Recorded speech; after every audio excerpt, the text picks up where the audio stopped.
Hola, ¿cómo están, hermanos? Bienvenidos a la casa del Señor. O ahora me dan la bienvenida a su casa, por favor. Ahí me esperan con un cafecito y un panecito. No se crean más allá que podamos reunirnos, ¿verdad? Solamente quiero darle las gracias al Señor por ustedes y decirles que los queremos y los extrañamos mucho. Como quisiéramos que estuvieran aquí en sus lugares de costumbre, pero bueno, sabemos que estamos pasando por un tiempo de prueba, una pandemia, y tenemos que tener cuidado. Pero de todas maneras podemos orar, leer nuestras Biblias, cantar alabanzas al Señor, llamarnos unos a otros para animarnos, sobre todo personas que están solas y que tienen la tendencia a deprimirse. Es muy importante que les extendamos la mano y el corazón en este tiempo de prueba. Quiero recordarles que continuamos el martes, tenemos día de ayuno y oración, lo vamos a seguir haciendo, aunque oramos todos los días, pero este día lo tenemos dedicado para ayunar y orar, sobre todo por la nación, como estamos pasando por una prueba. Y la caminata que íbamos a tener con la, ¿cómo se llama? La Heider Pregnancy Center, el lugar donde ayudan a las madres a elegir la vida en lugar de un aborto aquí en nuestra comunidad. No sabemos si se va a llevar a cabo o no, pero de todas maneras lo podemos apoyar, si pueden. Así es de que vamos orando por nuestra nación, por todas las personas que están enfermas, por los doctores, enfermeras, todos los cuerpos médicos, todo el personal que está envuelto, desde el gobierno, desde el presidente hasta el policía y todos los que están sirviendo a la nación. Y démosle gracias a Dios por ellos y oremos por ellos. Vamos levantando nuestra oración ante el Señor. Señor bendito, Dios Todopoderoso, venimos ante usted en el nombre santo y precioso de su bendito Hijo Jesús, nuestro Salvador, pidiendo por la nación, pidiendo, Señor, que limpie el pecado de esta nación, que pare, Señor, todos los abortos, que todo el crimen, la maldad que sucede todos los días. Señor, para usted no hay nada imposible, pero levantamos también ante usted a todos los que están trabajando arduamente día y noche para sanar y salvar las vidas de los enfermos, Señor. Protéjalos, bendígalos, ayúdelos, proteja a sus familias, que no lleven el virus a sus hogares. Conforte, Señor, a sus familiares y a todos los que han perdido seres queridos. Señor, dice usted que si la nación que es llamada por su nombre se arrepiente, usted la va a perdonar. Esta nación fue fundada como una nación cristiana. Y Señor, le pedimos que nos perdone, que nos limpie, que nos restaure y que use este tiempo de prueba para bendecir, Señor, a aquellos que están desesperados y no tienen a dónde ir. Que miren hacia usted, que clamen a usted, y usted los oiga y los perdone y los bendiga y los salve, Señor. Es nuestra oración, Señor. Que alcance a todos aquellos que están desanimados y preocupados, asustados, porque no saben qué va a pasar mañana, si van a tener trabajo cuando todo esto pase, si lo van a perder todo, Señor. Le pido que los conforte, los bendiga y los ayude. Y a nosotros nos permita ayudar a los que podamos, Señor. Ayúdenos, Señor, a todos. Se lo pedimos en el nombre bendito y santo de nuestro Señor y Salvador Jesucristo. Amén. Vamos a regresar al libro de los Hebreos, al capítulo 8, donde paramos la última vez, antes de que se nos olvide dónde quedamos. Pero antes de eso quiero compartirles unos versículos de la carta de Filipenses de Pablo a la iglesia de Filipo, donde nos dice cómo debemos de reaccionar ante las pruebas de la vida. Está en Filipenses 4:4 al 9, dice la palabra de Dios: regocíjense en el Señor siempre. Otra vez digo, regocíjense. Vuestra gentileza sea conocida de todos los hombres. El Señor está cerca. Por nada estén afanosos, sino sean conocidas vuestras peticiones delante de Dios en toda oración y ruego, con acción de gracias. Y la paz de Dios, que sobrepasa todo entendimiento, guardará vuestros corazones y vuestros pensamientos en Cristo Jesús. Por lo demás, hermanos, todo lo que es verdadero, todo lo honesto, todo lo justo, todo lo puro, todo lo amable, todo lo que es de buen nombre, si hay virtud alguna, si algo digno de alabanza, en esto pensad.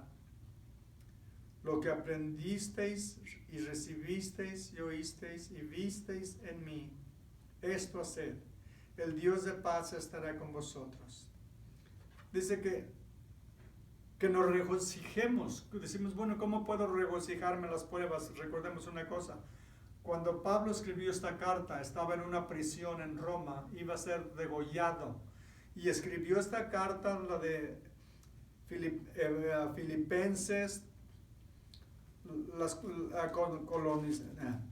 Colosenses, se me está olvidando el español, las cartas más alegres, más positivas, de Efesios, Colosenses, Filipenses, les escribió desde una cárcel y no sabía cuánto iba a vivir.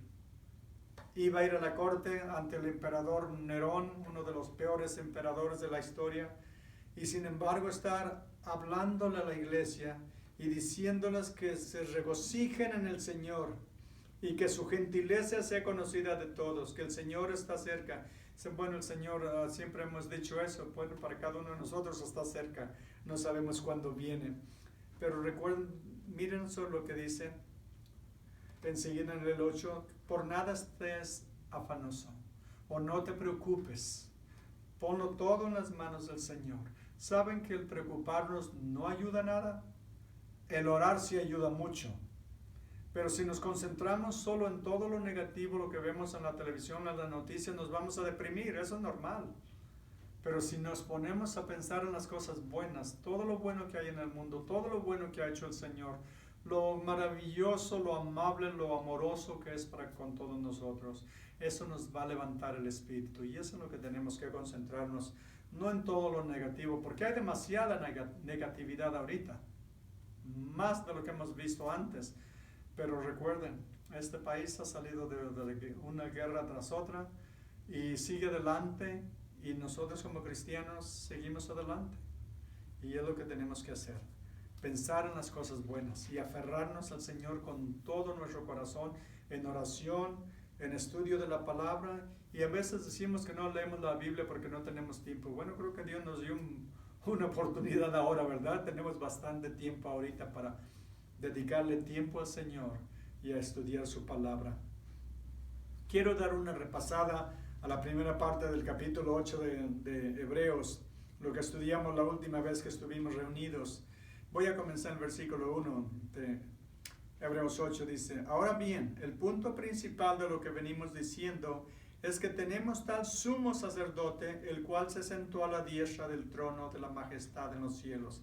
Y sabemos claramente que el sumo sacerdote es Jesús, que murió, resucitó y ascendió al cielo y está sentado a la diestra de Dios. Versículo 2 dice: ministro del santuario y de aquel verdadero tabernáculo que levantó el Señor y no el hombre. En el cielo hay un tabernáculo, un lugar donde está Dios, y ese lo levantó el Señor, no está hecho por hombres. Y es el ejemplo, vamos a ver, que le dio a Moisés. Versículo 3. Porque todo sumo sacerdote está constituido para presentar ofrendas y sacrificios, por lo cual es necesario que también éste tenga algo que ofrecer. Así que, si estuviese sobre la tierra, ni siquiera sería sacerdote, habiendo aún sacerdotes que presentan las ofrendas según la ley. Claro, cuando el autor de esta carta escribió la carta a los cristianos judíos, todavía estaba el templo. Por unos 4 años más duró el templo. Todavía estaban haciendo sacrificios, y dice, Jesús no, siendo como sacerdote, no hubiera podido ofrecer sacrificios porque había sacerdotes que ofrecían sacrificios. Él vino a cumplir la ley y a hacer el pacto que había hecho con la nación de Israel a un lado, para presentar un pacto nuevo, que es lo que vamos a ver en la segunda parte del capítulo.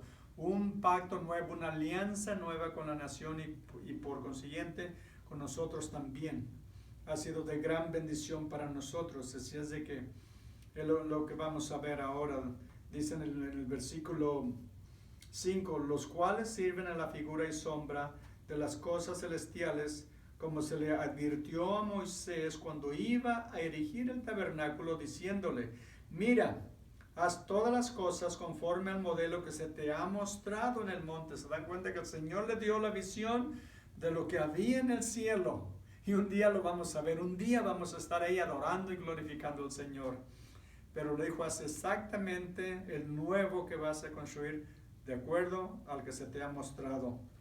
Pero ahora, versículo 6, ahora tanto mejor ministerio es el suyo, cuanto es mediador de un mejor pacto establecido sobre mejores promesas.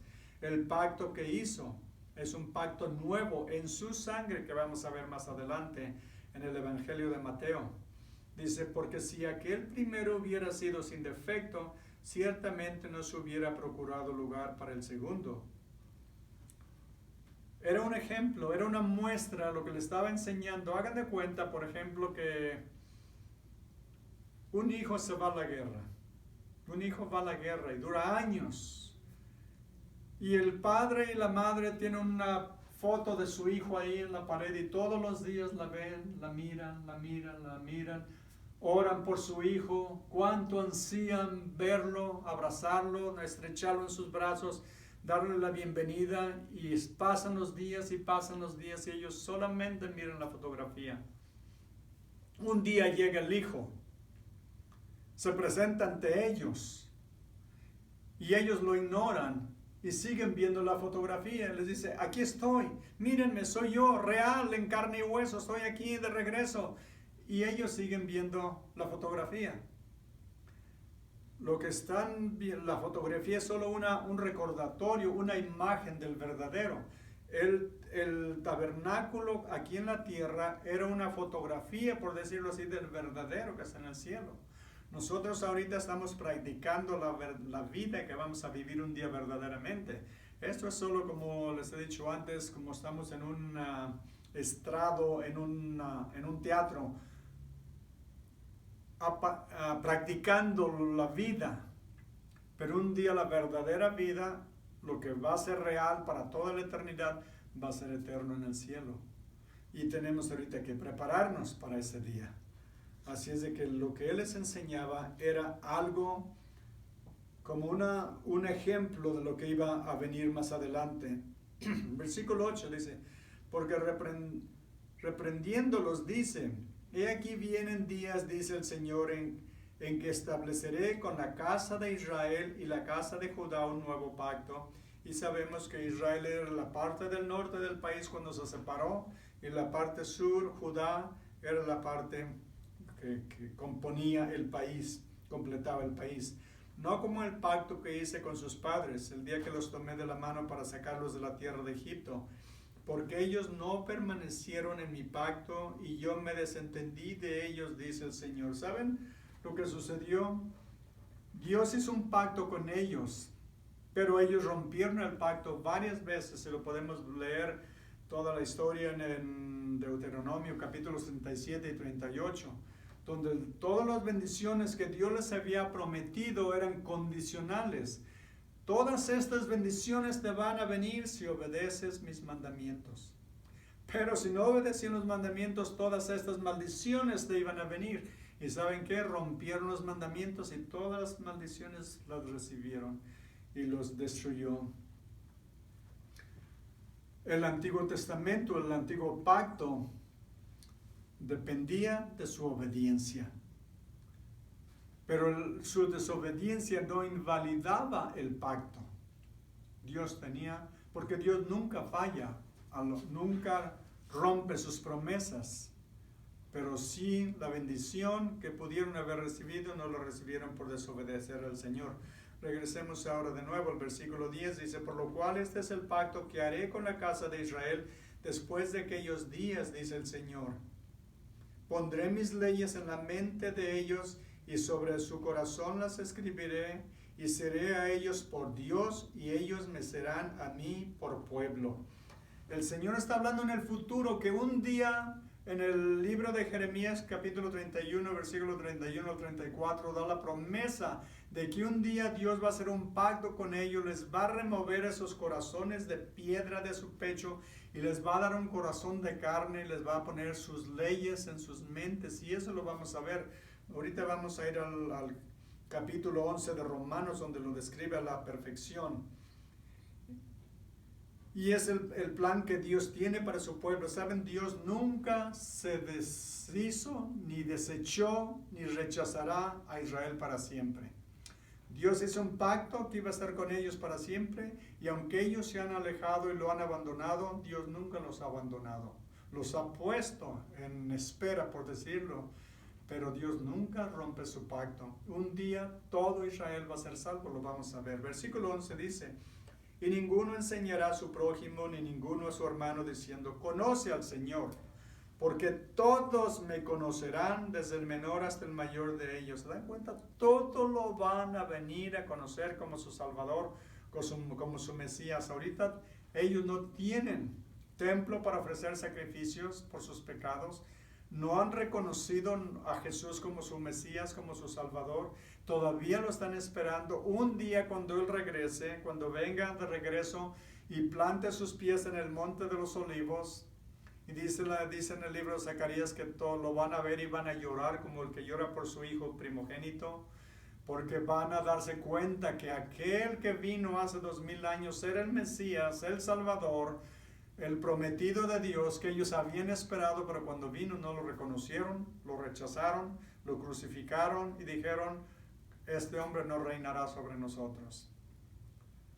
Prefirieron mejor el emperador romano que reinar sobre ellos y no Jesús. Pero un día todos lo van a reconocer. Versículo 12 dice, porque seré propicio a sus injusticias y nunca más me acordaré de sus pecados y de sus iniquidades.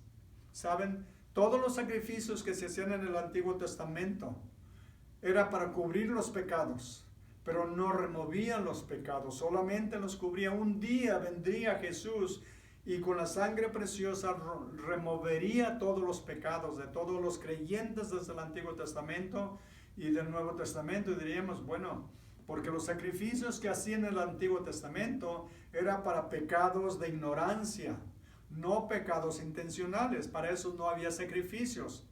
Había otro tipo de sacrificios que hacían, eran de dedicación y entrega al Señor, pero no eran sacrificios de animales. Lo hacían regularmente con trigo, lo hacían con panes, diferentes sacrificios, o sea, regalos, no sacrificios. Los sacrificios eran solamente para cubrir los pecados, pero no los intencionales. Pero digamos de nuevo, David era un hombre que decía, tenía su corazón tras el corazón de Dios, pero cometió adulterio y cometió asesinato. Esos pecados fueron intencionales, no había sacrificio que pudiera hacer para pagar por ellos, pero le fueron perdonados, porque la Biblia dice que un día Él va a regresar también cuando venga el Señor Jesús. Él está en el cielo. ¿Cómo fueron perdonados sus pecados? A crédito, por la sangre de Cristo. Cuando Cristo vino, removió todos sus pecados, como todos los de David, de Daniel, de José, de todos los profetas, de todos los apóstoles que creyeron en el Señor. Ahora están en el cielo, sus pecados fueron lavados perfectamente y para siempre, y dice Dios que ya nunca se va a acordar de sus pecados. Vamos terminando el versículo 13, dice, al decir nuevo pacto ha dado por viejo al primero, y lo que se da por viejo y se envejece está próximo a desaparecer. Está próximo a desaparecer. En Romanos 3:24, Romanos 3:24,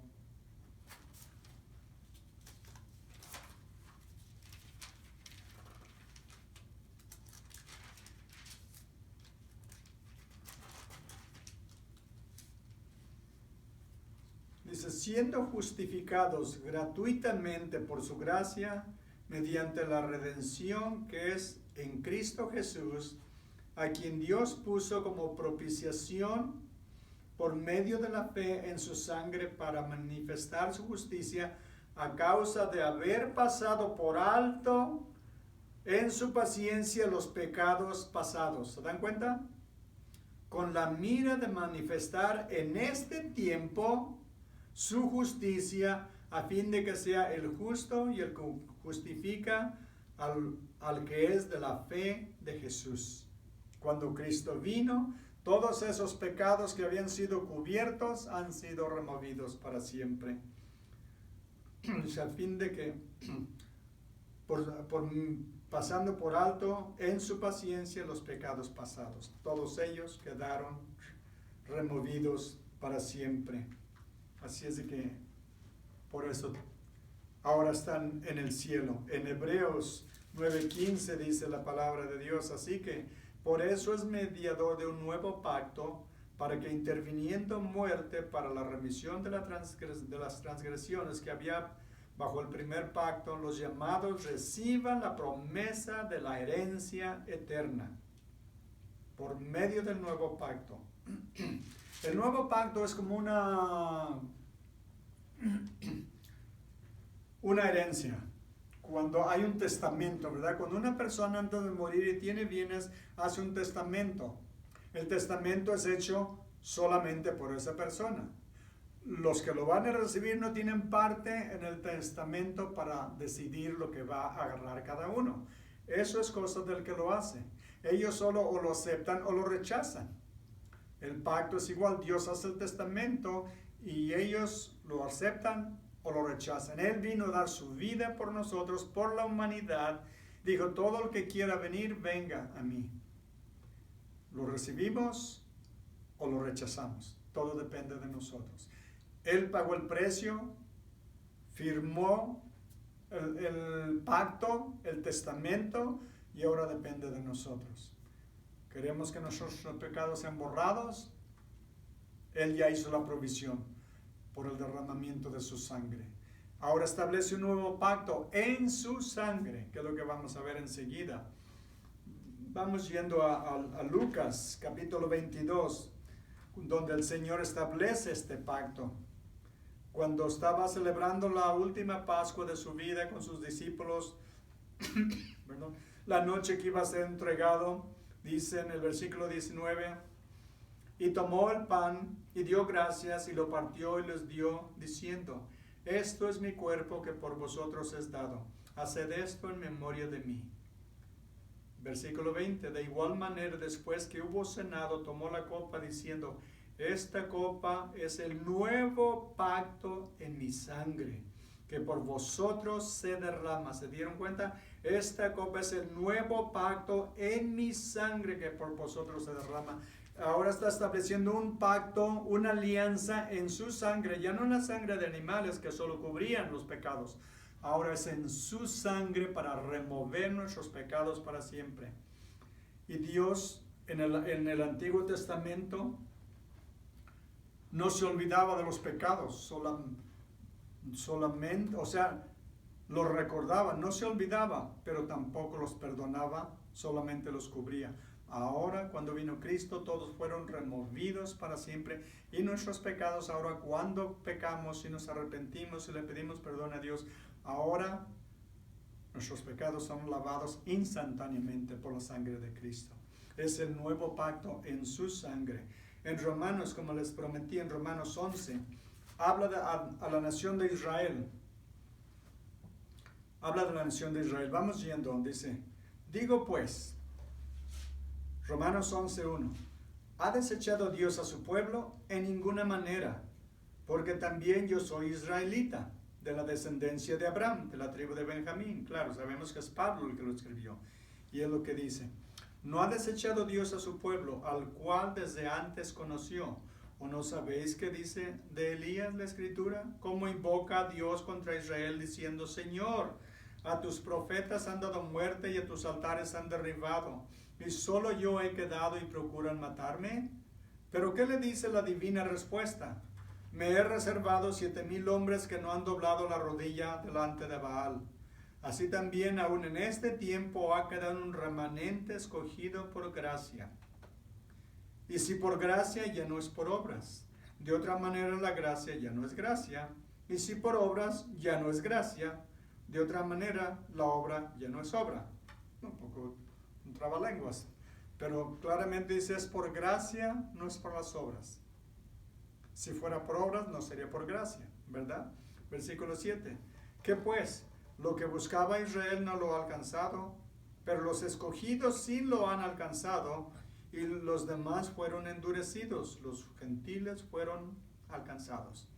Como está escrito, Dios les dio espíritu de estupor, ojos que no vean, oídos que no oigan, hasta el día de hoy. Y David dice, hablando casi 1000 años atrás, una escritura de David, se ha vuelto su convite en trampa y en red, en tropezadero y en retribución, se han endurecido sus ojos para que no vean, y agóbiales la espada para siempre. Pero Dios va a tener misericordia de ellos. Digo pues, ¿han tropezado los de Israel para que cayesen? En ninguna manera. Pero por su transgresión vino la salvación a los gentiles para provocarlos a celos. Y si vamos a Israel y tenemos un guía judío y ven el amor que tenemos a Jesús y la nación de Israel, les sorprende diciendo, si ellos no son de aquí, no hablan el idioma, no conocen la cultura, pero ven el amor que tenemos y que oramos por ellos y que queremos servirlos, y seguramente tienen celos de ver la paz que tenemos, el amor que tenemos por su nación, el amor que tenemos por Jesús, y no han de comprender, no han de saber por qué. Nosotros sí sabemos porque Dios habló a nuestro corazón, ablandó nuestro corazón, y el de ellos los endureció porque lo rechazaron. Versículo 12. Y si su transgresión es la riqueza del mundo y su defección la riqueza de los gentiles, ¿cuánto más su plena restauración?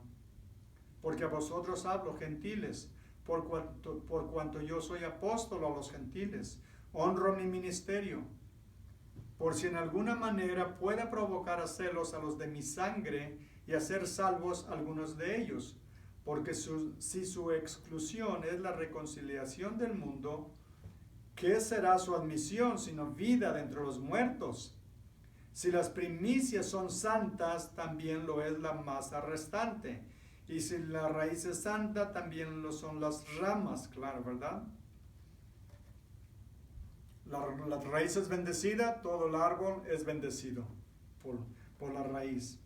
Y si algunas de las ramas fueron desgajadas, y tú, siendo olivo silvestre, has sido injertado en lugar de ellas, y has sido hecho participante de la raíz y de la rica savia del olivo, no te jactes, no presumas, no seas vanidoso, no te jactes contra las ramas.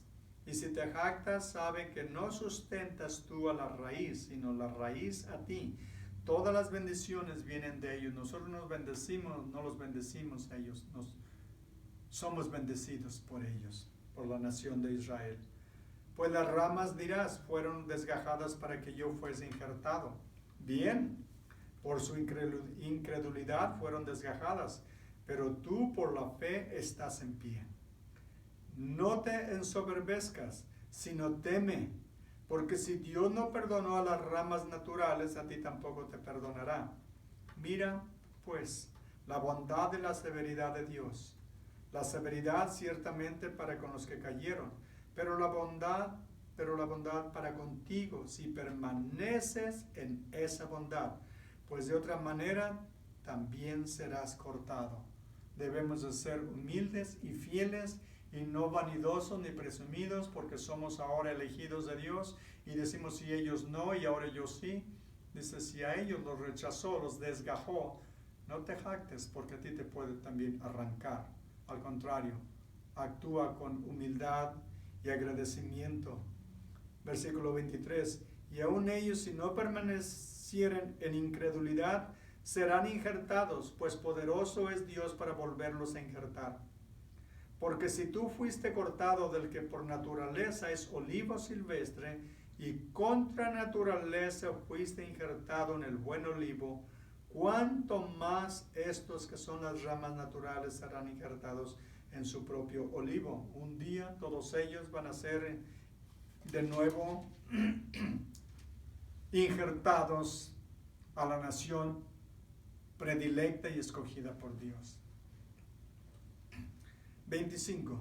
Porque no quiero, hermanos, que ignoréis este misterio, para que no seáis arrogantes en cuanto a vosotros mismos, que ha acontecido a Israel endurecimiento en parte hasta que haya entrado la plenitud de los gentiles. Y luego todo Israel será salvo, como está escrito. Dios sabe cuántos gentiles van a entrar al reino. Él sabe cuándo va a ser el último y de dónde va a ser. Así es de que si te está llamando el Señor, no te endurezcas, porque a lo mejor tú pudieras ser el último. Abre tu corazón. Dice, luego todo Israel será salvo, como está escrito, vendrá de Sión el libertador que apartará de Jacob la impiedad. ¿Quién es el libertador? El Señor Jesús. Y será mi pacto con ellos cuando yo quite sus pecados, así que en cuanto al evangelio son enemigos por causa de vosotros, pero en cuanto a la elección son amados por causa de los padres. Porque irrevocables son los dones y el llamamiento de Dios.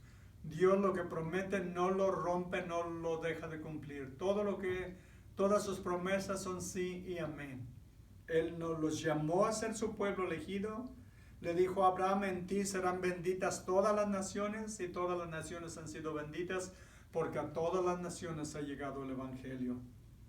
Dice, pues, como vosotros también en otro tiempo erais desobedientes a Dios, pero ahora habéis alcanzado misericordia por la desobediencia de ellos. Dios nos buscó a nosotros, los puso a ellos en espera, en el estante, en el anaquel, y ahorita está tratando con todos los gentiles del mundo para formar su iglesia.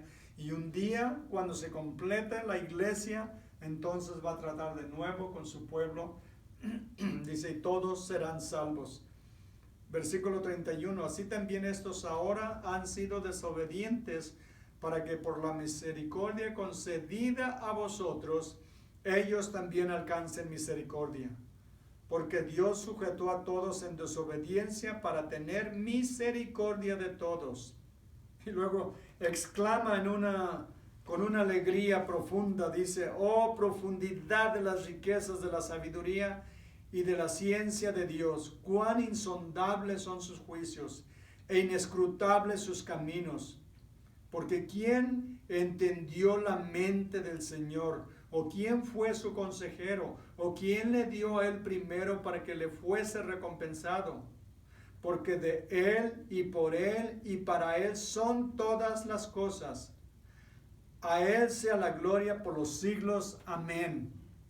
Vemos una doxología que Pablo estalla de alegría de ver la grandeza, la sabiduría, la magnificencia de Dios, de ver el plan de Dios que tiene para alcanzar a todo el mundo, judíos y gentiles, porque Dios no ha desechado a su pueblo. Dios no ha desechado a su pueblo. En el libro de Ezequiel hay una hermosa promesa. En Ezequiel 11, 19 al 20 dice la Escritura, y les daré un corazón y un espíritu nuevo pondré dentro de ellos, y quitaré el corazón de piedra del medio de su carne, y les daré un corazón de carne, para que anden en mis ordenanzas y guarden mis decretos y los cumplan, y me sean por pueblo, y yo sea a ellos por Dios. Es lo que Dios va a hacer. Va a cambiar, a quitar ese corazón de piedra de sus pechos duros, y les va a dar un corazón tierno de carne, un corazón que crea, un corazón que ame al Señor y lo sirva con todo su ser. Eso es lo que ha hecho con nosotros ahora. Es lo que ha hecho el Señor Jesús cuando estableció ese pacto, y cuando nosotros recibimos a Cristo como nuestro Salvador, Él viene a morar en nosotros. Es el pacto que tenemos, el nuevo pacto en su sangre, del cual nosotros somos ahora los beneficiados. El pacto lo hizo con Israel, pero por consiguiente nosotros somos bendecidos también. La iglesia no ha sustituido a Israel. Hay unas falsas doctrinas por ahí que dicen que la iglesia ha sustituido a Israel. No es verdad. Dios nunca rompe sus promesas, porque las promesas y los dones de Dios son irrevocables. Dios los llamó a ser su pueblo para siempre. Lo que vemos en Romanos, nosotros somos bendecidos porque ellos endurecieron, Dios trató con nosotros para alcanzarnos y salvarnos, y ahora nosotros debemos de orar por ellos y darles celos por el amor que tenemos por Cristo. Y que vean en nosotros el cambio de nuestras vidas, el cambio de nuestro corazón. Que antes teníamos corazones endurecidos, empedernidos, amantes del pecado, amantes de la rebeldía, que vivíamos en el mundo, como dice la Escritura, como la marrana que vuelve al lodo, el perro que vuelve a su vómito. Así buscábamos el pecado, íbamos de pecado en pecado y no nos avergonzábamos, solamente buscábamos la forma de volverlo a hacer. Pero cuando Dios nos alcanzó y vino en nuestra vida, cambió nuestro corazón, cambió la manera de pensar, de sentir, de hablar, de actuar, ahora nosotros somos una creación nueva porque nos dio un corazón nuevo, y los judíos nos miran y dicen, pero esos ¿por qué tienen tanto gozo? ¿Por qué tienen tanta paz? Porque nosotros hemos recibido al príncipe de paz y tenemos la paz que sobrepasa todo entendimiento, porque es la paz que nos dio el Señor y está con nosotros. Y no importa lo que enfrentemos en nuestra vida, en esta vida, cuántas pruebas enfrentemos, somos más que vencedores en Cristo que nos amó. No importa lo que pase con todo esto que está pasando con el virus, sabemos que nosotros vamos al cielo. Ya sea que muramos pronto, muramos en 20, 30, 40, 50 años. Bueno, a mí no me quedan tantos, ¿verdad? Pero qué bueno, les voy a ganar. Yo voy a estar en el cielo primero que muchos de ustedes. Pero todos vamos a estar ahí, porque Cristo pagó el precio de nuestros pecados.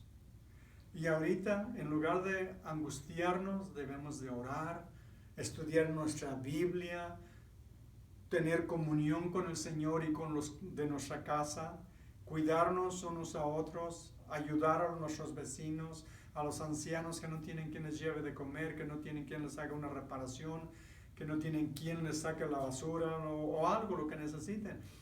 Cuidándonos, claro, pero ser los brazos del Señor para servir a la gente que necesita. Y es lo que tenemos ahora, esa hermosa relación de este nuevo pacto que tenemos. Ahora la relación que tenemos con Él no era una relación de leyes, de obligaciones. Ahora la ley de nosotros es una ley de amor, una relación de amor, de obediencia, de agradecimiento y de adoración al Señor por lo que hizo por nosotros. Porque Él dio su vida por nosotros y nos dio su Espíritu Santo que está con nosotros, que nunca nos va a abandonar. Nosotros nunca estaremos solos. Si estás solo en su casa, estás sola en su casa, pero si tiene a Cristo no está sola ni está solo. Dios está con usted en todo momento. Y si no tiene esa paz, si no tiene esa seguridad en su corazón, que usted, si hoy muriera, ¿a dónde iría? Es una pregunta que todos debemos de hacernos. Yo me la hice desde que estaba joven. Recuerdo que me preguntaba, ¿a dónde iré cuando muera? Y me angustiaba el no saber a dónde iba. Cuando vine aquí me compartieron el Evangelio. Entonces sí supe a dónde iba. Ahora sí sé a dónde voy. Voy a la presencia de Dios porque Él pagó el precio por mis pecados. Él murió en la cruz para salvarme. Y es lo que nos ofrece a todos. Si usted no tiene esa paz, le invito a que lo invite a su corazón, que le pida perdón por sus pecados y lo reciba como su Salvador y le entregue su corazón. Y yo quiero orar por usted. Si nunca lo ha hecho antes, le quiero invitar que lo invite a su corazón, le pida perdón por sus pecados. Todos hemos pecado y quedado destituidos de la gloria de Dios, porque la paga del pecado es muerte, pero la dávida de Dios es vida eterna en Cristo Jesús. El regalo que Dios nos da es vida eterna, pero tenemos que recibirlo, tenemos que arrepentirnos de nuestros pecados, confesar nuestros pecados, cambiar nuestra manera de vivir y pedirle que venga su Espíritu Santo a morar en nosotros cuando lo recibimos como nuestro Salvador. Y Él viene porque Él está esperando la invitación, como el padre del hijo pródigo que andaba en el mundo en el pecado. El padre todas las tardes salía a ver si lo veía venir por el camino. Y cuando lo vio venir un día todo con la cabeza agachada y oliendo a marrano, porque es lo que hacía ahora, alimentar a marranos, él corrió a recibirlo y lo abrazó y lo besó. Y es lo que el Padre hace cuando un pecador se arrepiente. Él lo recibe con los brazos abiertos, porque ha recibido a su Hijo que murió en la cruz por los pecados de esa persona. Quiero que ore conmigo. Vamos orando. Padre bendito, Dios todopoderoso, le pido que me perdone de todos mis pecados.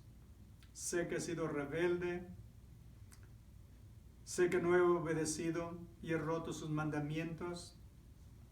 Aunque he tratado, no he podido, porque no tengo la fuerza. Pero por eso envió a su Hijo a morir en la cruz para que Él pagara por mis pecados. Y ahora yo le pido que me perdone, que me lave, que me restaure, que me dé un corazón nuevo y ponga su Santo Espíritu dentro de mí. Gracias, gracias por perdonarme, por lavarme, por aceptarme como su hijo, como su hija. Yo le pido que sea mi Señor y mi Salvador, y desde este día le entrego mi vida. Y le pido que me dirija y me ayude en todas las pruebas que tengo, que me aumente la fe, que me dé hambre y sed de usted, porque quiero amarlo y conocerlo, porque usted me amó tanto, me amó primero y dio su vida por mí, y ahora yo le entrego mi vida y le pido que me dirija hasta que lo mire cara a cara y me postre ante usted un día para darle las gracias. Y es en el nombre bendito y santo de su maravilloso Hijo Jesús que le doy las gracias y mi vida. Amén. Amén. Dios los bendiga.